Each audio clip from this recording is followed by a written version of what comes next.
امت کو دیکھ لیجئے، کسی میں یہ خصوصیت نہیں ہے۔ اگر یہ خصوصیت ہے، محبوب رب العالمین کی امت کے اندر خصوصیت ہے۔ اللہ تبارک و تعالیٰ نے ہمیں تحفہ دیا۔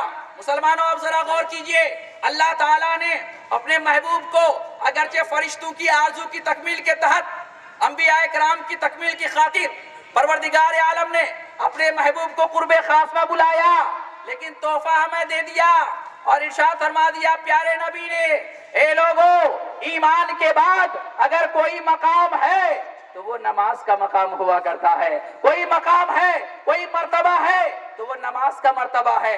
ایمان کے بعد، اللہ تبارک و تعالیٰ کے رب ہونے کی ربوبیت کے بعد، پروردگار کے دین کو دین اسلام کے اقرار کرانے کے بعد، رسول اعظم کی محبت اور رسالت کے اقرار کے بعد اگر کوئی معاملہ آئے گا تو وہ نماز کا معاملہ آئے گا۔ مسلمانوں اب ذرا غور کرنے کا مقام ہے، نماز کون آدمی پڑھے گا جو رسول کائنات کی محبت میں شرسار ہوگا؟ کم سے کم اتنا تو جان لیجئے، رسول کائنات نے معراج کے بعد ہمیں معراج کا بہترین تحفہ عطا فرمایا ہے۔ نبی کائنات نے ارشاد فرمایا ہے، جب کوئی میرا بندہ، جب کوئی میرا امتی اللہ تبارک و تعالیٰ کی بارگاہ میں پاک و صاف ہو کر پروردگار عالم کی بارگاہ میں سجدہ کرتا ہے تو جانتے ہیں اللہ تبارک و تعالیٰ کیا کرتا ہے؟ پروردگار عالم کے یہ مقدس بندے دستہ بستہ کھڑے ہو کر جب الحمدللہ رب العالمین عرض کرتا ہے تو اللہ تبارک و تعالیٰ فرشتوں کی مجلس میں اعلان فرماتا ہے۔ مسلمانوں، مسلم شریف کی حدیث ہے، اللہ تبارک و تعالیٰ ارشاد فرماتا ہے، انظر یا ملائک، اے فرشتوں دیکھو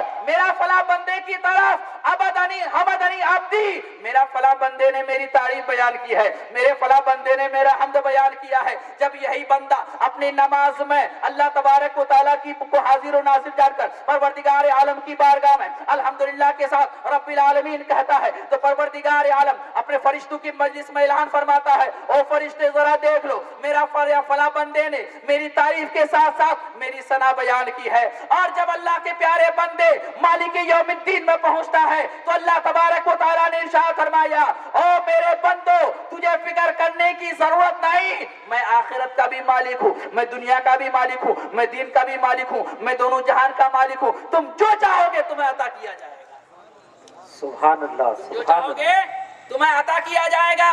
اب عطا کسے کیا جائے گا؟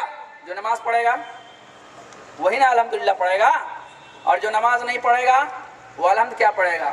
اچھا الحمد، چلو ٹھیک ہے، نماز نہیں پڑھیں گے، گھر میں بیٹھ کر الحمدللہ پڑھیں گے، الحمد ہی کی پڑھنے کی بات ہے نا۔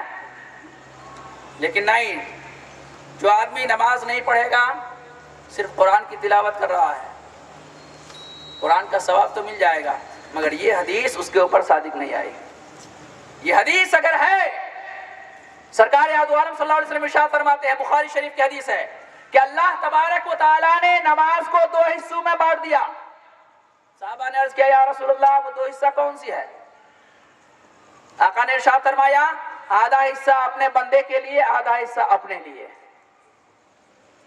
آدھا حصہ اللہ تبارک و تعالیٰ اپنے لیے رکھا ہے نماز کو، اور آدھا حصہ بندے کے لیے ہے۔ بندہ نماز کی حالت میں جو کچھ مانگتا ہے اللہ تبارک و تعالیٰ اسے عطا فرما دیتا ہے۔ مسلمانوں، آج معراج کی رات ہے، معراج کی رات ہمیں کیا کرنا چاہیے؟ معراج کی رات صرف اتنا نہیں ہے کہ آج ہم اور آپ یہاں بیٹھے ہیں لچھے دار تقریر سن کر اپنے گھروں میں جا کر سو جائیے، نہیں، معراج کی رات میں اللہ کے پیارے نبی سرکار دو عالم صلی اللہ تعالیٰ علیہ وسلم نے ارشاد فرمایا ہے، زیادہ سے زیادہ عبادت کیا کرو۔ کیا کرو؟ عبادت کیا کرو۔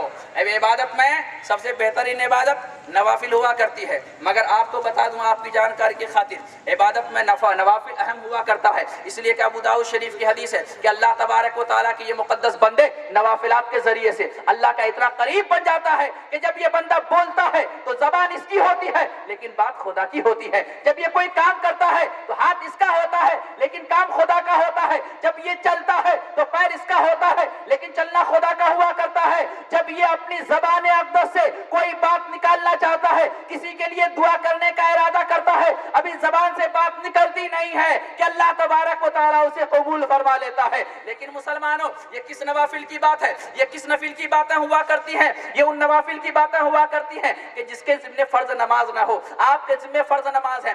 آج کی رات زیادہ سے زیادہ قضا نماز پڑھنے کی ضرورت ہے، اسی لیے کہ ہمیں پتہ نہیں ہے ہمارے ذمے کتنی قضا ہے۔ ہاں اگر ہم نے ساری اپنی قضائیں اپنی زندگی میں پڑھ لی ہے تو بہتر ہے، نوافلات پر دوام اختیار کیجئے، صبح صادق تک نوافل پڑھتے رہیے، اللہ تبارک و تعالیٰ کی بارگاہ میں تسبیح پڑھتے رہیے، رسول کائنات کی بارگاہ میں خراج پیش کرتے رہیے، پروردگار عالم کے سچے رسول کی بارگاہ میں سلام پیش کرتے رہیے، اور جب صبح صادق ہو جائے تو آپ کو کچھ کرنے کی ضرورت نہیں، سحری کھائیے اور دوسرے دن روزہ رکھیے۔ اسی لیے کہ ایک روایت کی بنیاد پر آتا ہے کہ رمضان شریف کی روزے کے بعد اگر کوئی اہمیت اور فضیلت والا روزہ ہے تو وہ شب معراج کا روزہ ہے۔ اسی لیے کہ ایک روایت میں آتا ہے کہ ایک روزے کا اللہ تبارک و تعالی اس ایک روزے کا ثواب 1000 روزے کا ثواب دیا جاتا ہے، اسی لیے اس کو بولتے ہیں ہزاری روزہ، اس کو بعض روایات میں کیا بولتے ہیں؟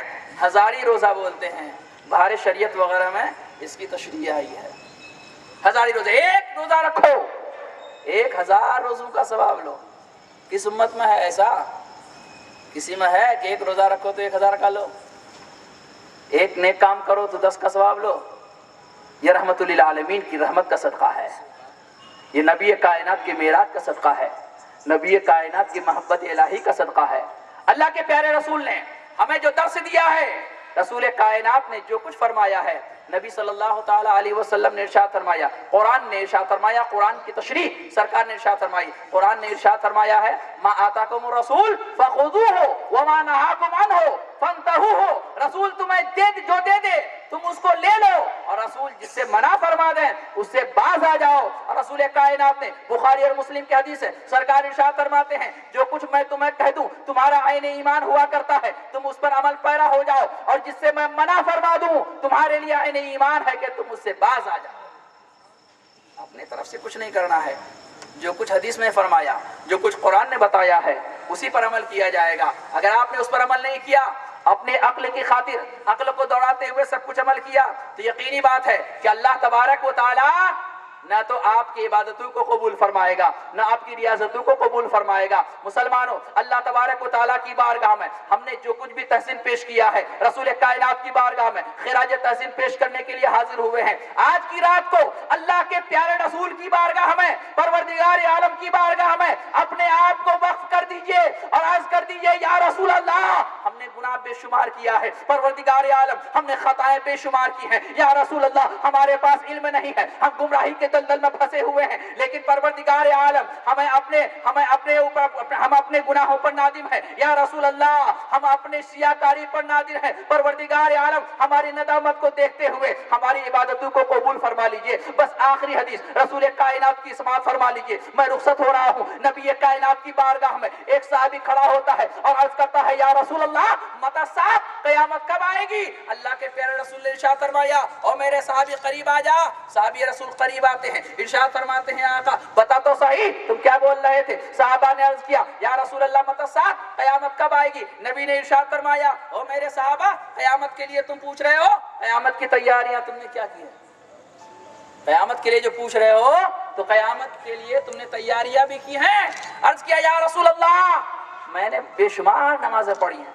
ایک صحابی بول رہا ہے میں نے بے شمار نمازیں پڑھی ہیں، میں نے بے شمار حج و زکات ادا کیے ہیں، میں نے اپنے بڑوں کا ادب بھی کیا ہے، میں نے اپنے چھوٹوں پر شفقت بھی کیا ہے، میں نے اپنے پڑوسی کا حقوق بھی عرض کیا ہے، لیکن یا رسول اللہ مجھے اپنی نماز پر ناز نہیں ہے، مجھے اپنے حج و زکات پر ناز نہیں ہے، مجھے اپنے بڑوں کا ادب کرنے پر ناز نہیں ہے، مجھے اپنے چھوٹوں پر شفقت کرنے پر ناز نہیں ہے۔ نبی نے ارشاد فرمایا او میرے صحابہ تجھے نماز پر ناز نہیں، تجھے حج و زکات ادا کرنے پر ناز نہیں، تو پھر تجھے ناز کس پر ہے؟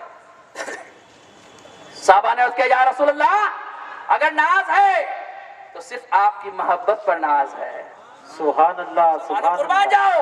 ایک صحابی رسول عرض کرتا ہے یا رسول اللہ نماز فرض عین ہے، نماز تو ادا کرنی ہی پڑے گی، لیکن ہمیں اپنی نماز ادا کرنے پر ناز نہیں، اس لیے کہ ہم نے نماز اس لیے نہ ادا کی ہے کہ جنت ہمیں ملے گی، ہم نے روزہ اس لیے نہیں رکھا ہے کہ جنت ہمیں ملے گی، ہم نے حج و زکات اس لیے ادا نہیں کیا ہے کہ حج و زکات ادا کرنے کے لیے جنت ہمیں ملے گی۔ اے پروردگار عالم کے سچے رسول ہم نے تو اس لیے ادا کیا ہے کہ اللہ تبارک و تعالیٰ نے ہمارے اوپر یہ ساری چیزیں فرض کر دی ہے، اور بعد میں یہی حدیث میں آیا ہے آپ نماز پڑھیے تو یہ نیت لے کر نہیں کہ اس نماز کے ذریعے سے ہمیں جنت ملے گی، ہمیں رضائے مولا چاہیے۔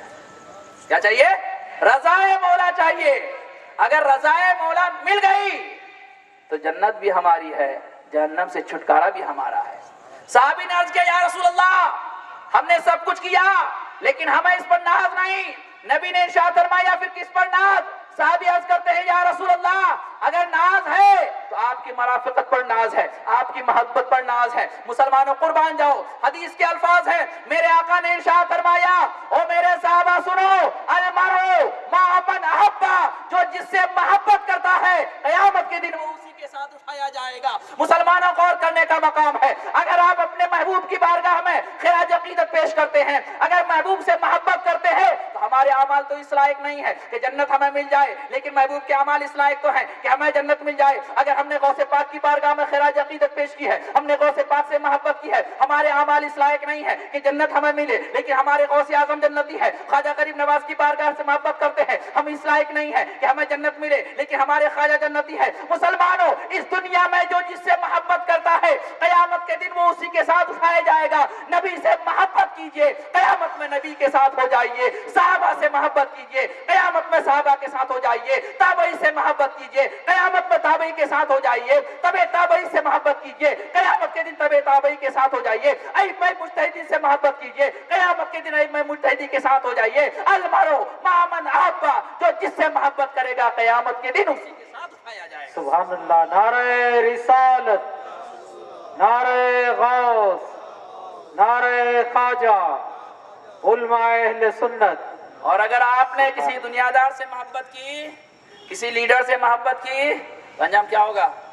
المرء مع من احب، اٹھائے کس کے ساتھ جائیے گا؟